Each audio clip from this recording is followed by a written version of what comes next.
É uma série de mensagens que nós estamos falando a respeito da igreja de Atos dos Apóstolos, ou Atos do Espírito Santo no meio da igreja. E nós estamos estudando Atos, capítulo a capítulo, durante essas semanas. E nós já estudamos Jesus falando sobre o reino, Atos capítulo 1, de 1 a 12. Nós vimos o Senhor Jesus falando sobre o reino. Não compete a vocês saberem quando o meu reino chegará com poder nesta terra. Mais uma coisa eu digo: busquem a Deus em Jerusalém, porque do alto vocês serão revestidos de poder. Jesus, ele fala do reino, esse reino poderoso, e ele fala de um reino futuro. E o reino de Jesus, ele se divide entre o reino do já e o reino do ainda não. Reino do já é a igreja de Cristo, de todas as eras, que cultuam a Deus, que servem a Deus com as suas vidas, que promovem o reino de Deus enquanto estão nessa terra. E tem o reino do ainda não. O reino do ainda não é o reino que a gente anseia, é a promessa de Jesus, onde não haverá choro, não haverá lágrima, não haverá dor, não haverá tristeza. Este é o reino do ainda não. Ainda nós estamos suscetíveis a dores, ainda nós estamos suscetíveis a choro, nós estamos suscetíveis a muitas tribulações, porque o próprio Jesus prometeu. Se é uma das promessas de Deus, a gente procura promessas boas nas Escrituras, né? Mas Jesus prometeu: neste mundo tereis aflições. É uma promessa. A gente não gosta desse tipo de promessa, né? A gente gosta da promessa: e eu vos livrarei. Olha, a promessa boa é aquela promessa que me dá alegria, mas tem uma promessa de Jesus que a gente não gosta muito, que é: neste mundo tereis aflições.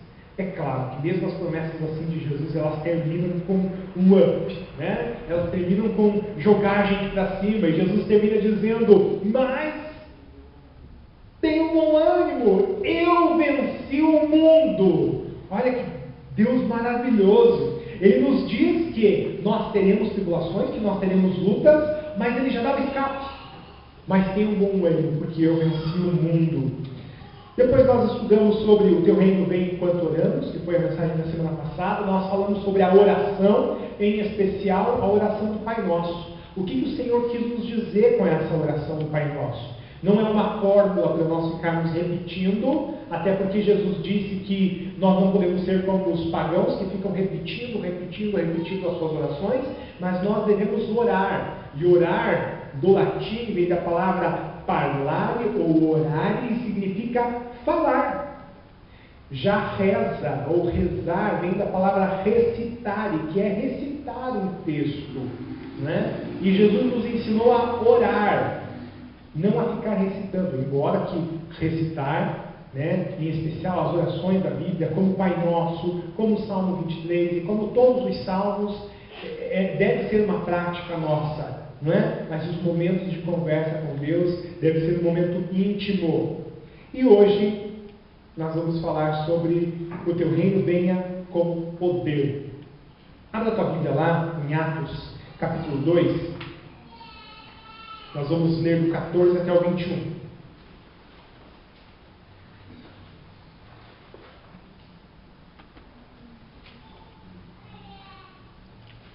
Atos capítulo 2, do 14 até o versículo 21.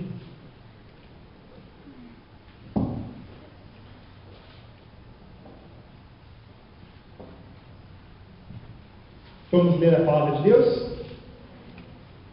Então Pedro levantou-se com os 11 e em alta voz dirigiu-se à multidão: homens da Judéia e todos os que vivem em Jerusalém, deixe-me explicar isto. Ouçam com atenção. Estes homens não estão bêbados, como vocês supõem. Ainda são 9 horas da manhã. Ao contrário, isto é o que foi predito pelo profeta Joel. Nos últimos dias, diz Deus, derramarei do meu espírito sobre todos os povos.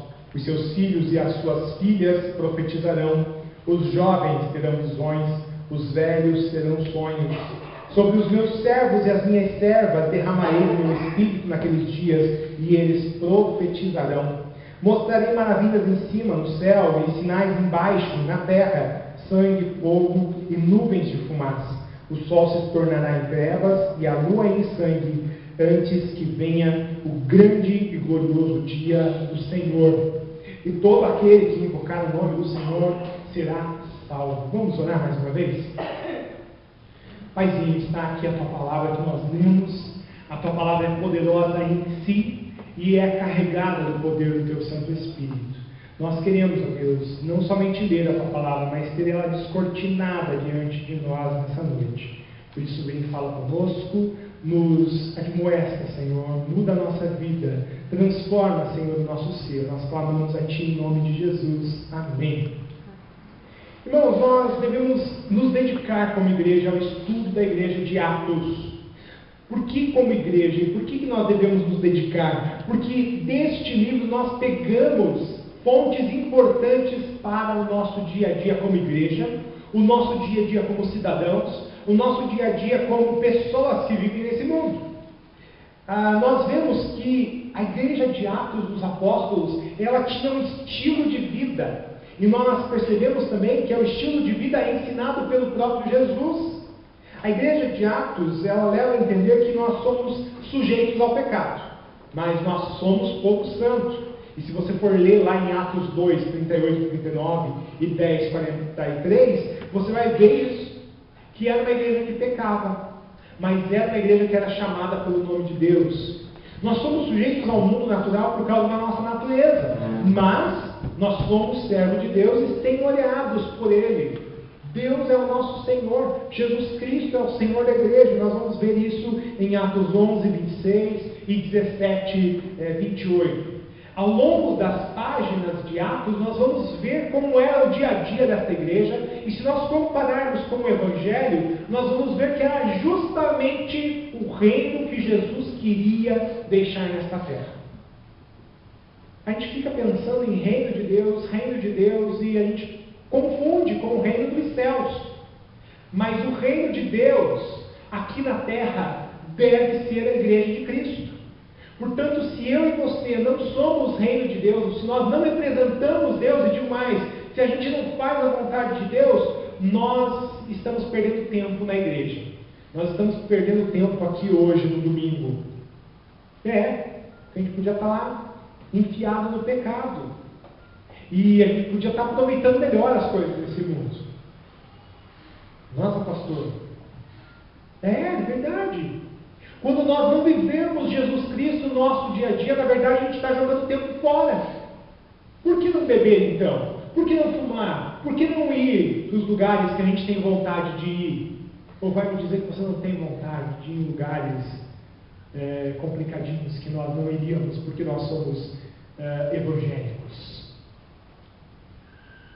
E os profetas, na verdade, eles entendiam esse tipo de prática. Daniel, quando ele vai profetizar, ele diz o seguinte, que o pecador continue no seu pecado, e o santo continue a se limpar.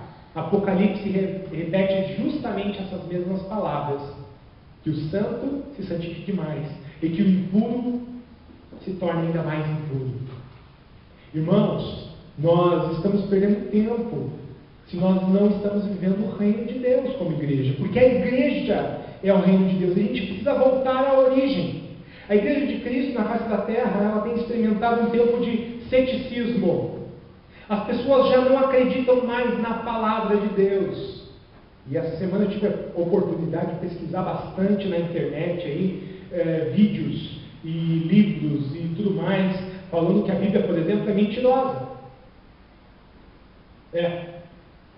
A Bíblia está mentindo. E nós somos enganados todo esse tempo. Porque, na verdade, a Bíblia ela foi mascarada.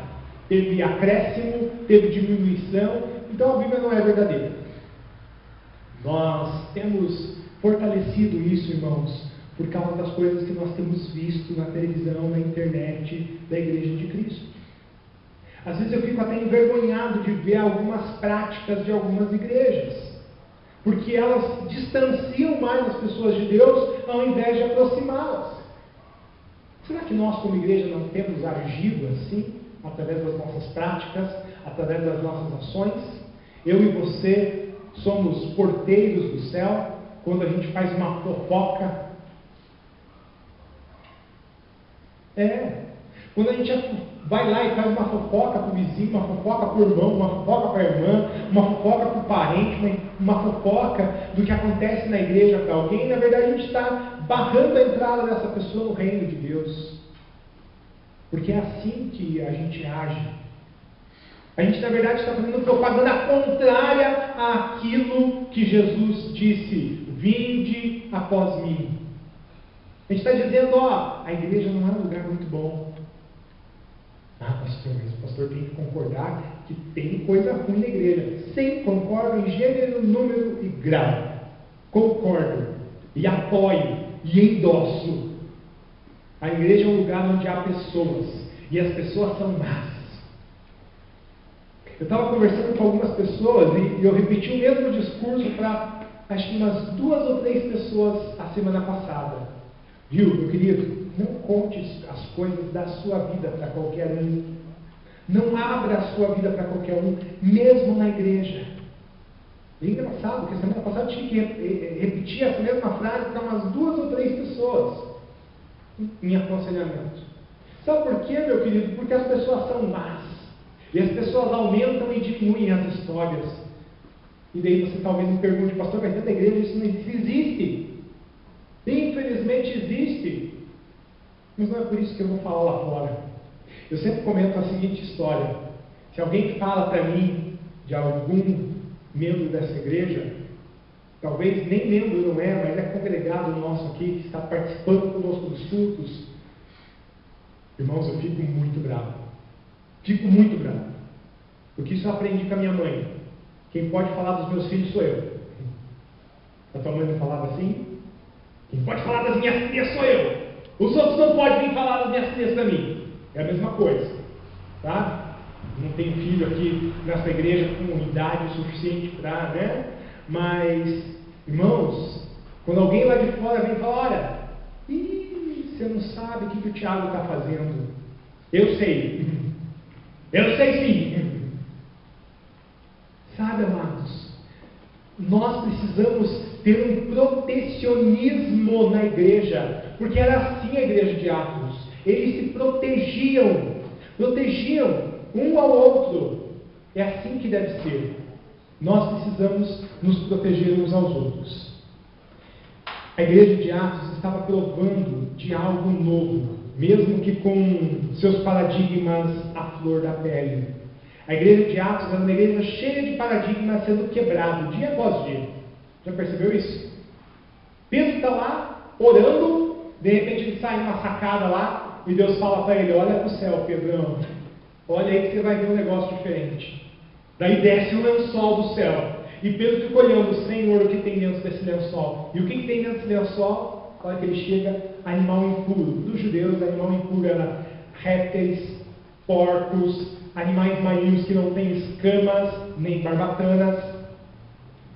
Tudo isso estava dentro do lençol lá. Lesma, cobra, lagarto, jacaré. Eu não sei o que Pedro viu, mas ele viu animais impuros. É isso que a Bíblia diz.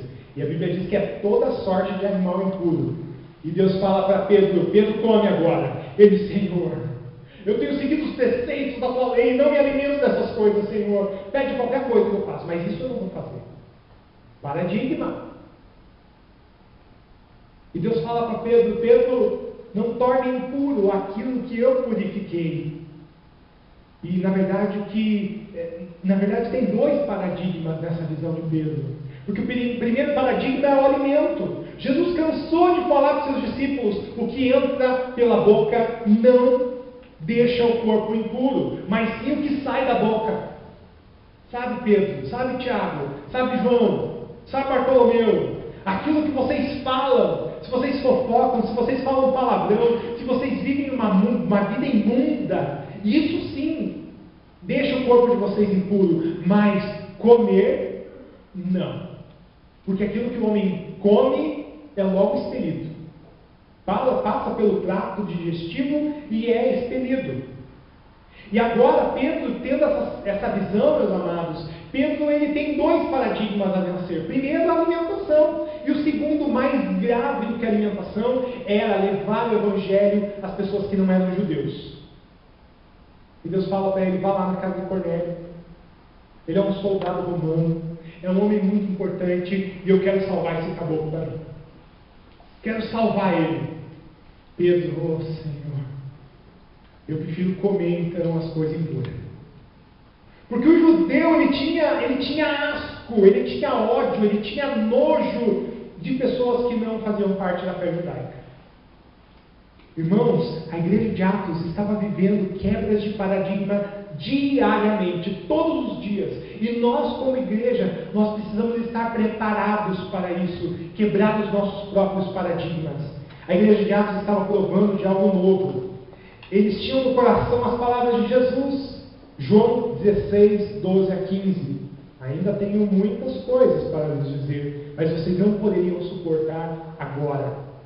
Porém, quando o Espírito da verdade vier, ele ensinará toda a verdade a vocês. O Espírito não falará de si mesmo, mas dirá tudo o que ouviu e anunciará a vocês as coisas que estão para acontecer. Ele vai ficar sabendo o que tenho para dizer e dirá a vocês. E assim ele trará glória para mim. Tudo que o Pai tem é dele. Por isso eu digo que o Espírito vai ficar sabendo o que eu lhe disser e vai anunciar a vocês.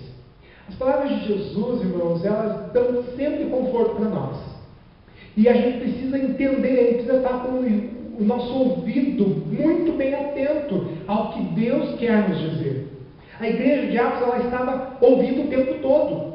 E ela ouviu a promessa de Jesus: eu vou enviar o Consolador.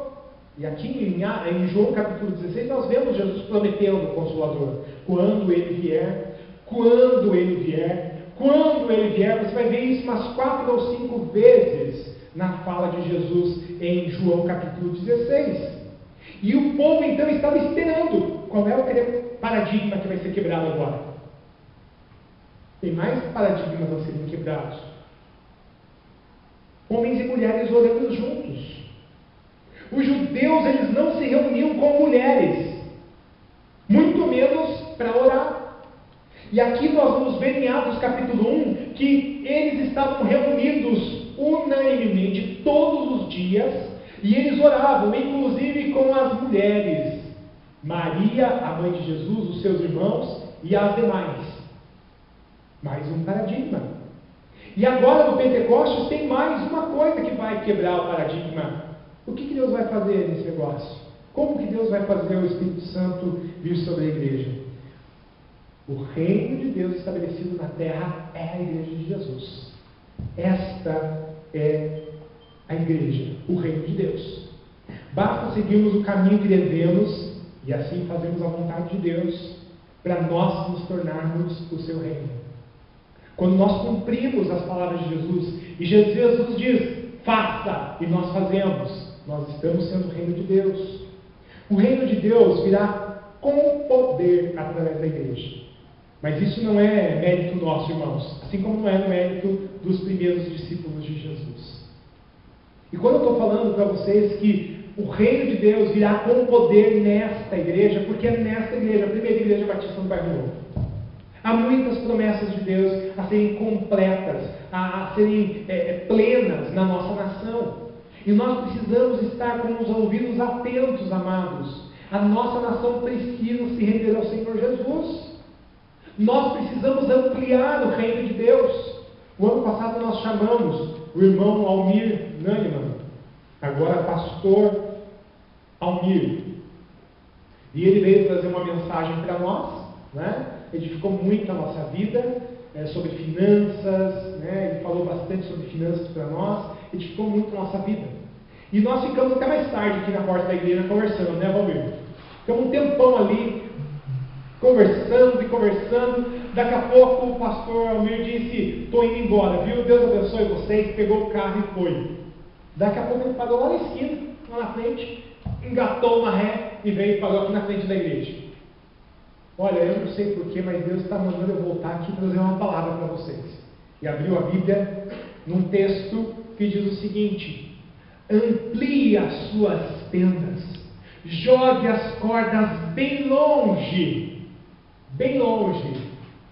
E ele disse para nós, né, Valmir, e os demais que estavam aqui na porta da igreja, jogue as cordas, viu? Deus quer fazer muitas coisas através da vida de vocês. Deus quer fazer muitas coisas através da igreja de vocês. E sabe, irmãos, às vezes a gente fica pensando, por que nós vamos ampliar as tendas? Por que a gente vai jogar a corda bem longe? Se nós temos 40, 50, quando o culto está cheio aqui, tem 60 pessoas. Pela fé. Porque a igreja de Atos, ela agia com fé.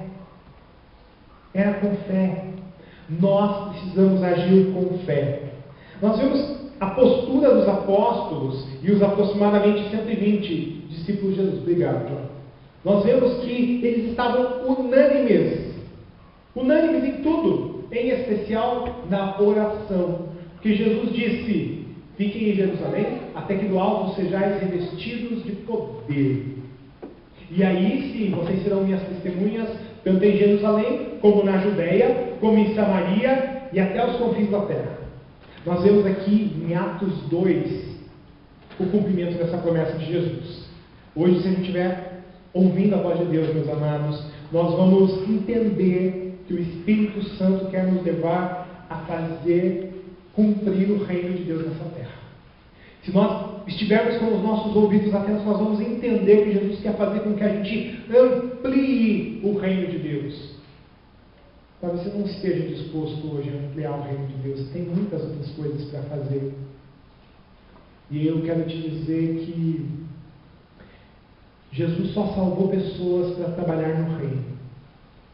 Jesus não salvou ninguém para transitar pelo reino. Jesus não escolheu ninguém para passar pelo reino, mas Jesus chamou reis e sacerdotes. Se você não tem interesse, se você não tem vontade de trabalhar no reino e trabalhar para que o reino de Deus chegue onde quer que você ande, eu vou te dizer, você está perdendo tempo na igreja. Essa é a terceira vez que eu estou falando sobre isso hoje, não está aqui escrito, porque é para eu falar. Mas sabe, irmãos, que o impuro fique mais impuro ainda, e que o santo procure se santificar mais. Nós, Igreja de Cristo, precisamos entender que nós somos chamados por Deus para trabalhar no reino, ampliar o reino, e não somente para passear pelo reino. Até porque o reino de Deus não é como o reino humano, a gente já falou sobre isso. O reino humano, ele é composto de uma nação, um rei. No reino de Deus não é assim, não tem lugar. O reino de Deus está onde o povo de Deus estiver. É necessário a gente falar um pouquinho sobre Pentecostes. O que aconteceu um pouquinho antes disso que nós lemos hoje? Atos capítulo 2 vai contar a história de um evento diferente que aconteceu em Pentecostes. Pentecostes era uma festa judaica, uma festa que os judeus repetiam todos os anos. E nós vamos ver Deus ordenando a Israel a fazer todos os anos a festa da colheita. E era bem esse o nome da festa. Festa da cega, ou festa da colheita. Tá? E nós vamos ver isso em Êxodo 34, 22, Números 28, 26 e Deuteronômio 16, 10. Tá? Por que Pentecostes? Porque a Bíblia ela foi traduzida para o grego. A gente chama isso de versão Septuaginta. Foi por ordem de um imperador grego. A Bíblia foi traduzida do grego, do hebraico para o grego, por 72 sábios judeus. Eles foram lá e compilaram as escrituras e traduziram para o grego. E a festa, que era chamada Festa da Cega, eu não vou ler aqui o nome em hebraico, porque é bem complicado, mas eles começaram a chamar, nesta tradução, de Pentecostes, ou Festa das Semanas. Ou então, por que Pentecostes? Porque era 50 dias depois da Páscoa. 50 dias depois da Páscoa, por isso 50. Eram 7 semanas depois da Páscoa, por isso Festa das Semanas também. Os gregos eles tomaram posse de todo o Oriente Médio, né, no século 3 a.C., e eles forçaram as nações que faziam parte do Império a terem a fala grega. Por isso que nós vamos ter o Novo Testamento, foi escrito em qual língua? Em grego. E partes em aramaico. Bem pequenas as partes em aramaico, mas predominantemente grego. E nós vamos ver aqui que os judeus, eles tinham essa festa. E no dia de Pentecostes, havia uma romaria. Todo mundo saía das cidades do Império Grego, porque eles estavam em todos os lugares da Grécia e do mundo antigo, os judeus. E na festa de Pentecostes, era o maior movimento de gente sair de onde estava para ir para Jerusalém para fazer a festa. E nós vamos ver ali indícios muito fortes nas Escrituras, em Atos 2, que teve gente que viajou 400 quilômetros. Atos 2 vai falar que havia entre eles homens de Cirene, blá blá blá, blá blá blá, blá. Vai falando das cidades, e se você for vendo as cidades ali, da distância que dava de Jerusalém, até 400 quilômetros da cidade de Jerusalém, vinha gente para a festa em Israel. Nós vamos ver que Deus derrama o Espírito Santo sobre as pessoas que estavam assentadas no cenáculo, né? No lugar onde eles estavam ali assentados. O Espírito Santo sopra sobre eles. Algumas coisas como pareciam línguas de fogo, não era língua de fogo, tá bom? Quando você vai ler lá na Bíblia, língua de fogo, tem até música, né? Que vem a língua de fogo sobre nós, misericórdia, irmãos. Fogo queima e eu tenho medo. Então eu não quero língua de fogo nenhuma na minha cabeça, tá bom? Não preciso disso. Era como se fosse língua de fogo. E não era vento. Se você for ler ali, interpretar, um barulho como de um vento impetuoso. Então não soprou vento nenhum. Tem pastor aí que vai, receba o batismo no Espírito Santo e se assustou agora, né? E as crianças também, né? Desculpa. Mas é assim que eles fazem, irmãos. Isso aí é bobagem, isso aí não existe. Tá? Mas Jesus soprou o Espírito Santo sobre os discípulos reunidos. Está lá no Evangelho de João, verdade. Jesus é Jesus. Eu não sou nem o pó que Jesus pisou nessa terra. Então eu não sopro em ninguém porque eu não tenho que soprar. Não é bíblico isso. Agora, Deus soprou o Espírito Santo sobre aquele povo. E eles começaram a falar em novas línguas. E é interessante ali em Atos 2 que eles falam em línguas inteligíveis. Eu não vou entrar no mérito da questão, né, e nem no grego aqui para dizer se falar em línguas alguém tem que entender ou não tem que entender, porque Atos capítulo 12 vai falar que as línguas lá que Paulo fala eram língua estranha mesmo, ninguém consegue discernir porque elas eram faladas a Deus.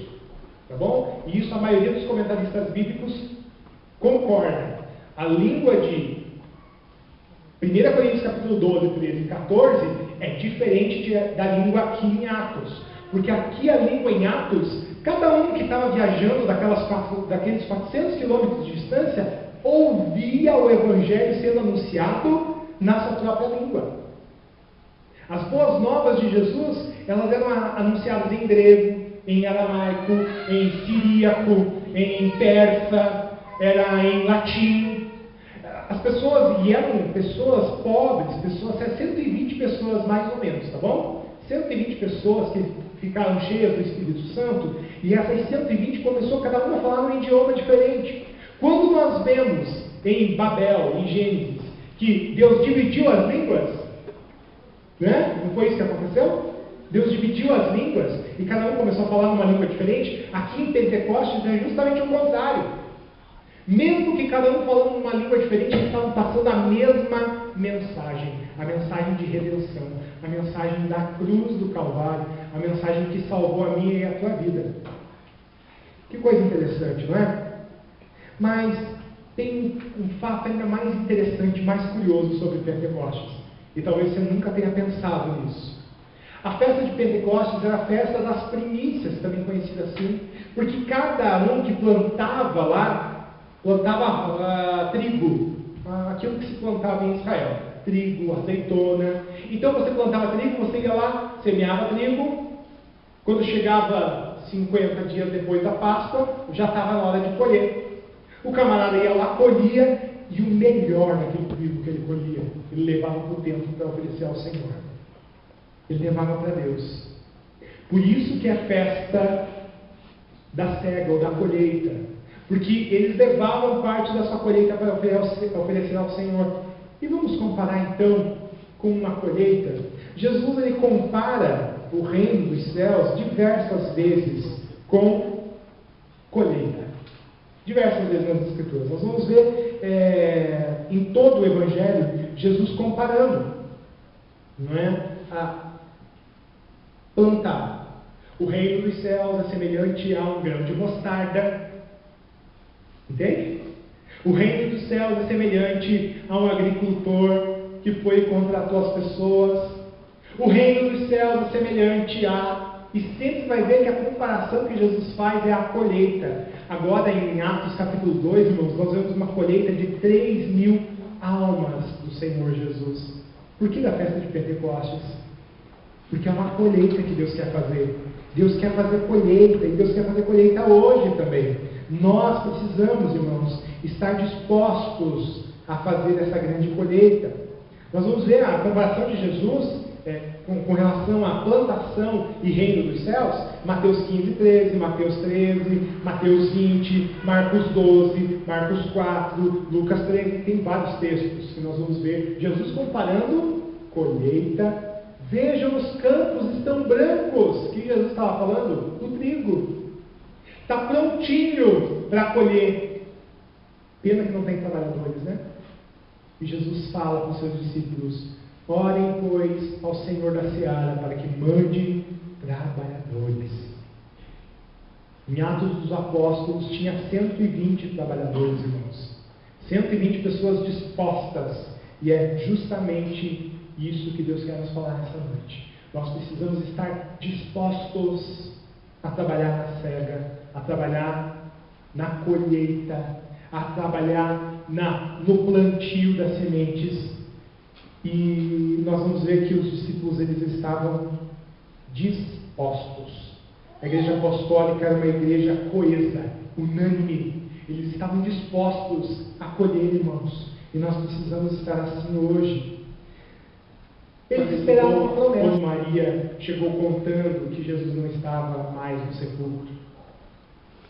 A Bíblia conta isso. A gente taxa Tomé do cara que não acreditou, mas na verdade nenhum dos apóstolos acreditou que Jesus tinha ressuscitado, irmãos. Jesus ressuscitou. Jesus agora sopra do seu Espírito e a gente precisa entender o que é poder. O teu reino venha com poder, amados. Na verdade, é justamente a atuação do Espírito Santo. A palavra de Deus fala poder, no original grego, a palavra é dinamis. É a mesma palavra que dá origem à palavra dinamite, por exemplo. É a mesma palavra que dá origem à palavra dinâmica. É a mesma palavra que dá origem à palavra dínamo. Eu vou perguntar para alguém que sabe de dínamo aí. Para que serve um dínamo, Diego? Gerar energia. Né? O Fulk já não é mais a dínamo, né? Não, né? Porque o Fulk é dínamo, não dá muito certo. Dínamo, na verdade, é uma peça elétrica, mas mecânica. Ela é mais mecânica do que elétrica. Ela fica girando para dar energia. Hoje os nossos carros operam com alternador. Né? Então tem lá um motor elétrico e ele gera corrente elétrica. O dínamo, na verdade, ele não acumula essa energia, mas ele gera. O Espírito Santo na vida do crente é aquele que dá energia, dá poder, dá uma nova dimensão à fé do crente. O Espírito Santo que foi soprado sobre a igreja de Atos e que deve ser soprado em nós hoje, irmãos, é aquele que nos faz vencer nessa vida, é aquele que faz nos proclamar a palavra de Deus assim com poder. Nós precisamos disso, meus amados. O Espírito Santo agindo em nós, nos dando poder. Pedro ele faz um sermão aqui, e quando a gente vai ler esse sermão de Pedro em Atos 2, a gente vai ver, poxa vida, Pedro podia ter usado assim umas palavras melhores, né? Não. Porque quem convence é o Espírito Santo. Talvez você esteja tentando convencer o teu vizinho a vir para a igreja. Talvez você esteja convidando lá a pessoa para ir na tua célula e você, poxa vida, mas eu não consigo. Semana passada a gente foi comprar uma VAP. aquele lavadora de alta pressão. Chegamos lá para comprar aquela lavadora e a pessoa chegou para nós e disse: olha, esta daqui é a melhor. Era da marca VAP. Da marca VAP. E estava custando R$380. Uma similar, né, de outras marcas, estava R$299, a mais cara. Tinha até de R$140, R$190, alguma coisa assim.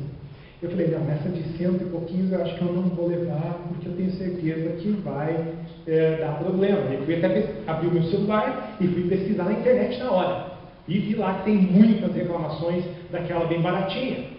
Enquanto isso, a mulher falando, porque essa daqui tem tantas libras, essa daqui é a melhor do mercado, essa daqui está desde 1940 e não sei quanto no mercado, essa daqui não sei o que, não sei o que. Só que acontece que a VAP ela é produzida pela empresa Electrolux, mas as peças dela, elas são fabricadas na China, como a maioria das coisas que são fabricadas no Brasil hoje, só são montadas aqui.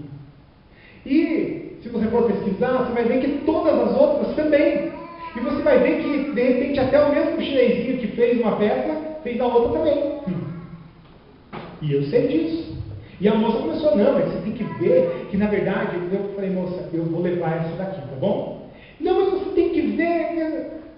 Moça, é essa daqui que eu vou levar. Mas você tem que ver que a garantia dessa daqui é 6 meses, essa daqui tem 1 ano. Eu falei: ô minha filha, no Brasil, a garantia para equipamentos eletrônicos tem que ser de 1 ano.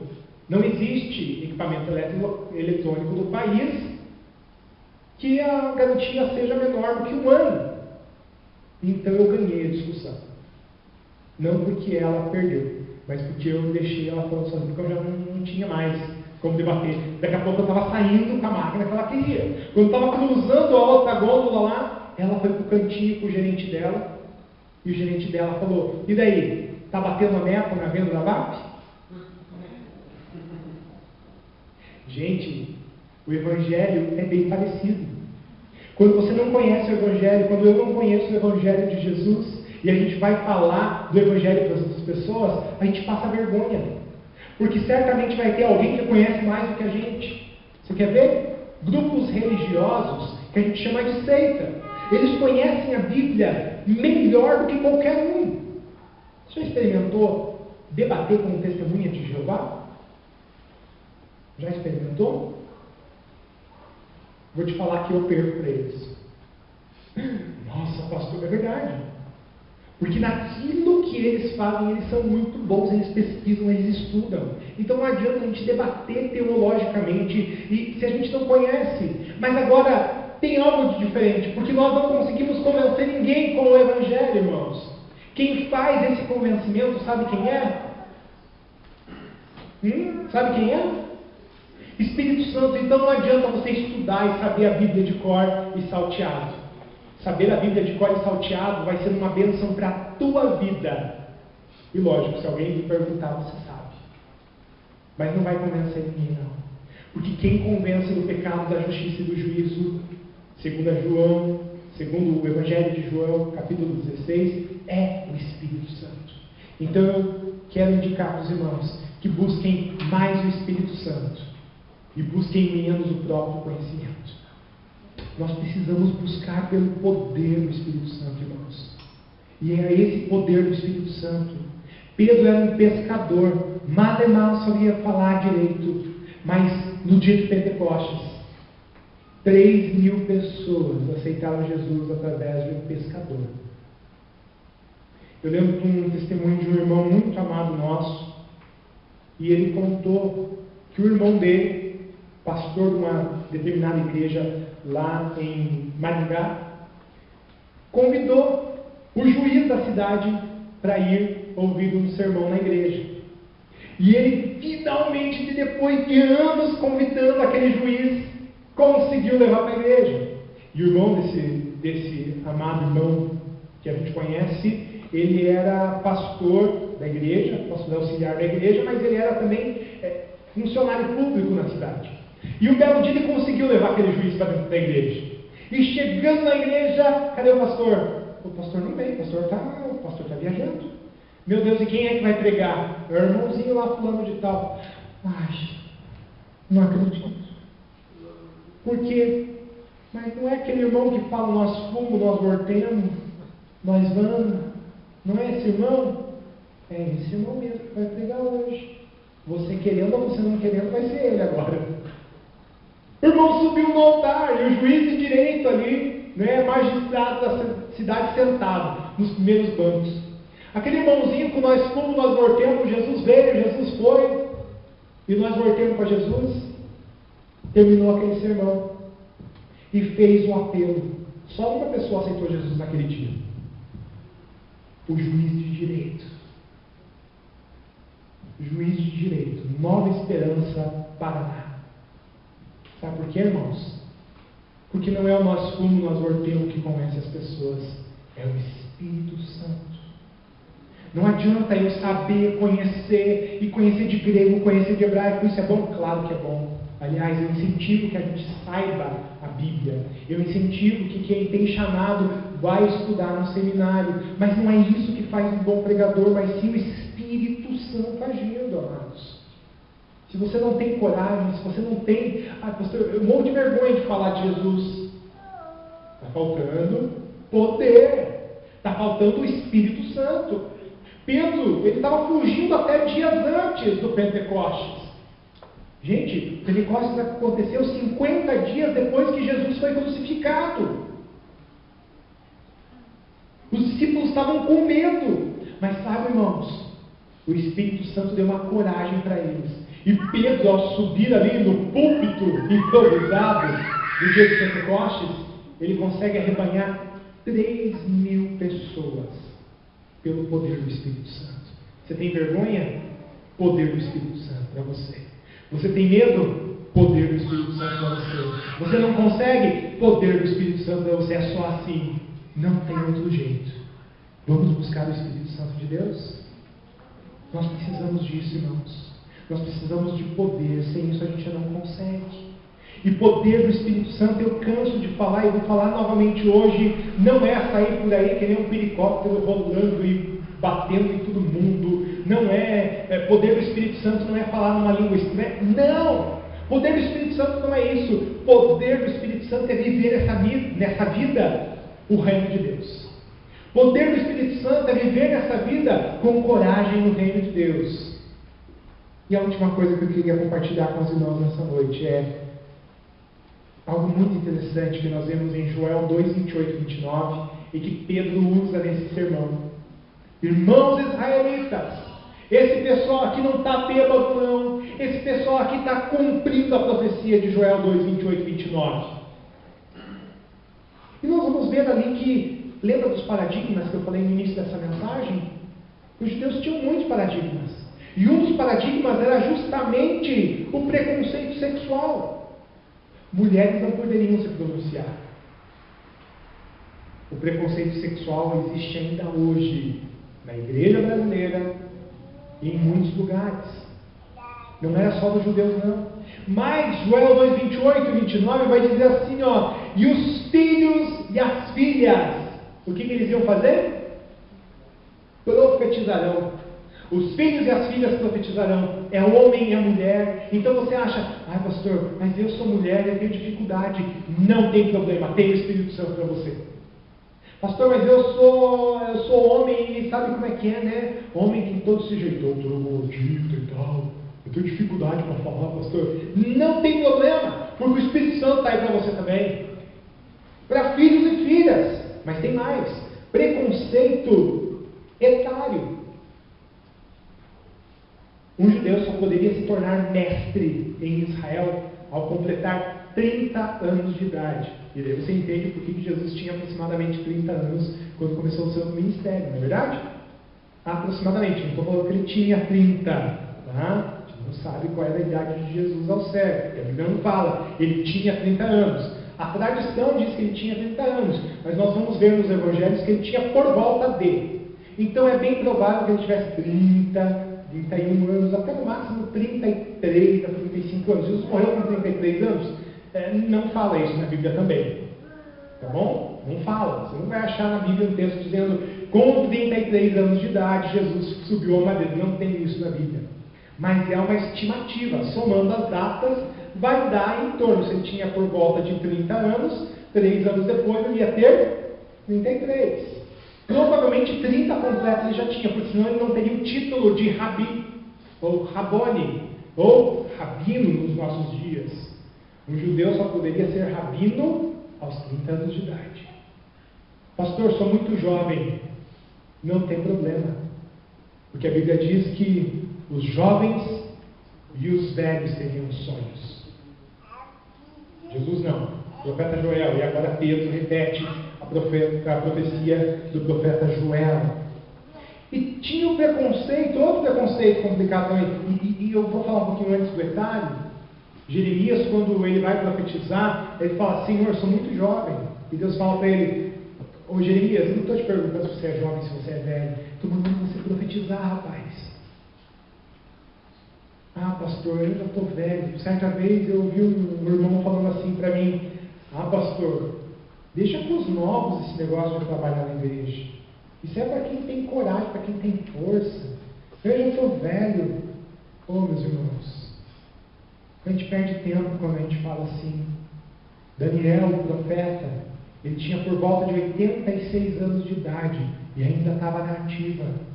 João, o apóstolo, ele tinha por volta de 100 anos de idade e estava escrevendo uma carta, estava escrevendo um livro, e estava escrevendo outra carta, e estava profetizando, e estava abençoando a igreja de Jesus. 100 anos de idade, meus irmãos.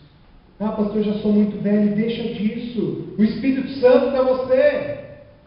O Espírito Santo para você também. Pastor, eu sou criança, não tem problema. O Espírito Santo para você também. E o último, preconceito social. Servo, escravo, não podia falar para judeus. E agora a gente vai ver em Joel 2, 28 e 29.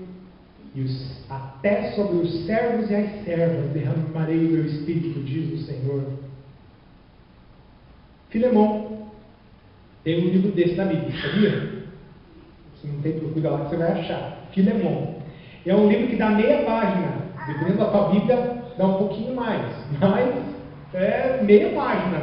Essa minha Bíblia aqui, ó, tem meia página a cartinha para Filemão. Na verdade é um bilhete, não é nenhuma carta, né? E nós vamos ver que Paulo escreve para Filemão só com um objetivo. Filemão, meu amado, meu querido, parceiro, você que abençoa tanto o meu ministério. Você sabe que isso é lindo, né? Só faltou isso na carta de Filemão. Porque na verdade Paulo está pedindo um favor sem pedir para Filemão. Paulo está enviando Onésimo. Onésimo era um escravo de Filemão. E Paulo fala para Filemão o seguinte: olha, eu não sei se ele vale alguma coisa para você, mas para mim ele é muito útil. Eu estou te enviando, mas eu sei que você tem um coração muito bom, Filemão.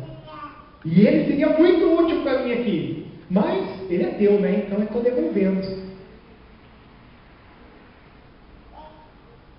Servos e servas. Eu sou pobre, eu sou rico, eu sou pós-graduado, eu não tenho nem o segundo grau, eu não tenho nem o primário. Não tem problema. Porque a profecia de Joel 2, 28 e 29 alcança a todos. Homens, mulheres, jovens, adultos, velhos, servos, servas, pobres, proletários, empresários. O Espírito Santo quer usar a todos. E Ele quer usar você no reino de Deus. Ele quer usar a todos no reino de Deus. O Espírito Santo, o Espírito da promessa, aquele que testemunha a respeito do Pai, ele testemunha a respeito do Filho. Ele quer usar as nossas vidas. Mas nós só precisamos de uma coisinha, amados: é nos dispor. Você precisa se dispor. Se dispor. Baixe sua cabeça, feche os seus olhos, nós vamos orar. Pai bendito, Pai santo, nós, os teus servos, ouvimos a tua palavra nessa noite, Senhor. E fomos confrontados por ela, Senhor, e desafiados a a sermos voz do Senhor onde quer que nós andemos. Nós somos desafiados pela Tua palavra, Deus, de levar o Teu Evangelho a toda criatura. E a Tua palavra diz que nós devemos ir pelo mundo. A Tua palavra diz que nós devemos ir e batizar em nome do Pai, do Filho e do Espírito Santo. A Tua palavra diz que nós devemos ser embaixadores do Rei. A Tua palavra diz que nós devemos ser como alguém que foi alistado para o exército e não pode mais se envolver com as coisas da vida civil. Senhor, que nós entendamos aquilo que a Tua palavra diz nesse sentido, Pai. E que nós possamos fazer crescer o Teu reino nessa terra. Não que nós, de fato, possamos alguma coisa, mas é o poder do Teu Espírito Santo em nós. E por isso pedimos a Deus que o Senhor envie o Teu Espírito. Mas não envie o Teu Espírito só quando nós estivemos no ato de aceitar o Senhor Jesus como Salvador. Mas nós pedimos que o Senhor envie o Teu Espírito Santo sobre a Tua igreja, a fim de que nós tenhamos poder para proclamar a Tua palavra, poder, ó Deus, para que o mundo seja convencido de que o Senhor é Salvador do mundo. Paizinho, usa as nossas vidas, nós clamamos a Ti, em nome e para a glória de Jesus, o Teu Filho amado. Amém e amém. Você possa se dispor ao Senhor. Amém?